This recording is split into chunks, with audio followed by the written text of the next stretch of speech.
Bharat Benz BS6 profit technology plus के माध्यम से सर्वश्रेष्ठ श्रेणी के ईंधन की अर्थव्यवस्था, बेहतर सुरक्षा और आराम, बेजोड़ विश्वसनीयता, सबसे कम रखरखाव लागत और कनेक्टेड ट्रक और बस प्रदान करती है। Driver training regeneration process. Bharat Benz 2 box after treatment system में डीजल पार्टिकुलेट फिल्टर भी है, जिसे DPF के नाम से जाना जाता है, जो कालिक और राख को ट्रैप करता है। इसमें फंसी कालिक जलाकर DPF को साफ करना जरूरी है। इस प्रक्रिया को रिजेनरेशन कहा जाता है।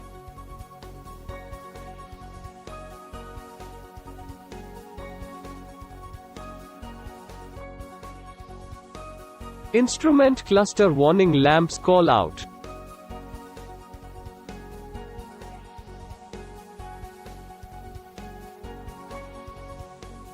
रनिंग के यथासमय कालिक और राख DPF में जमा हो जाती है। DPF में कालिक इंजन से गर्मी के साथ अपने आप जलता है। इस प्रक्रिया को पैसिव रिजेनरेशन कहा जाता है।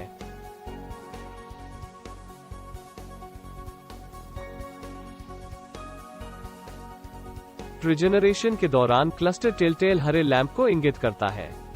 जब रिजेनरेशन पूरा हो जाएगा, यह टेलटेल बंद हो जाएगा। धीमी गति से चलती यातायात के दौरान आबादी वाले क्षेत्र और अस्पताल के क्षेत्र में वाहन को धीमी गति से संचालित किया जाना है। ऐसी परिस्थितियों में ड्राइवर इनहिबिट स्विच को 3 सेकंड के लिए नीचे की ओर दबाकर रिजेनरेशन प्रक्रिया को रोक देगा। जब ड्राइवर रिजेनरेशन को रोकता है तो टेलटेल क्लस्टर में पीला लैंप इंगित करता है।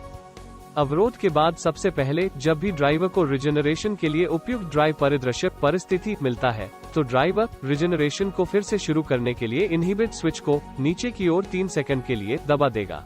यदि इनहिबिट स्विच बंद नहीं है तो DPF में कालिक का स्तर बढ़ेगा और टेलटेल टिमटिमाना शुरू हो जाएगा। यह DPF में कालिक स्तर संचय के लिए एक महत्वपूर्ण चेतावनी है। इस चरण में ड्राइवर के पास 2 विकल्प हैं। एक, ड्राइवर इनहिबिट स्विच बंद कर देगा और ऑटोमेटिक रीजेनरेशन को कालिक साफ करने की अनुमति देगा। यदि ऑटोमेटिक रीजेनरेशन या रीजेनरेशन शुरू नहीं होने के लिए स्थिति वांछनीय नहीं है, तो मैनुअल रीजेनरेशन करें। मैनुअल रीजेनरेशन के दौरान एग्जॉस्ट पाइप के करीब आने वाले किसी भी व्यक्ति या जानवरों को रोकने के लिए अपने परिवेश के बारे में पता करें।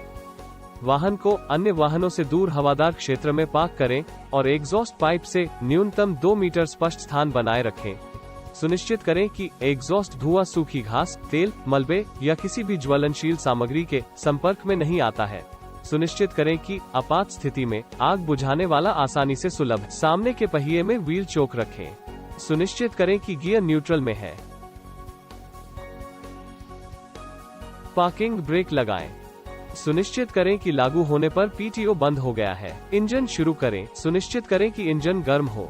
इनहिबिट मोड को बंद करने के लिए 3 सेकंड के लिए नीचे की ओर इनहिबिट स्विच दबाएं और रखें। अब मैनुअल रिजेनरेशन शुरू करने के लिए 3 सेकंड के लिए इनहिबिट स्विच को ऊपर की ओर दबाएं और रखें। क्लच, ब्रेक या एक्सीलेटर पैडल दबाना नहीं है, वरना रिजेनरेशन बंद हो जाएगा। एक बार रिजेनरेशन प्रक्रिया पूरी हो जाने के बाद इंजन RPM आइडलिंग RPM के लिए नीचे आ जाएगा। टेलटेल लैंप बंद हो जाएगा। आपातकालीन स्थिति में रिजेनरेशन प्रक्रिया को रोकने के लिए रिजेनरेशन इनहिबिट स्विच दबाएं। यदि क्लस्टर में निमिष लैंप को नजरअंदाज कर दिया जाता है और समय पर रिजेनरेशन नहीं किया जाता है, तो इनहिबिट और स्थिति लैंप दोनों लाल हो जाते हैं। इस परिदृश्य में न तो ऑटोमेटिक और न ही मैनुअल रिजेनरेशन संभव है।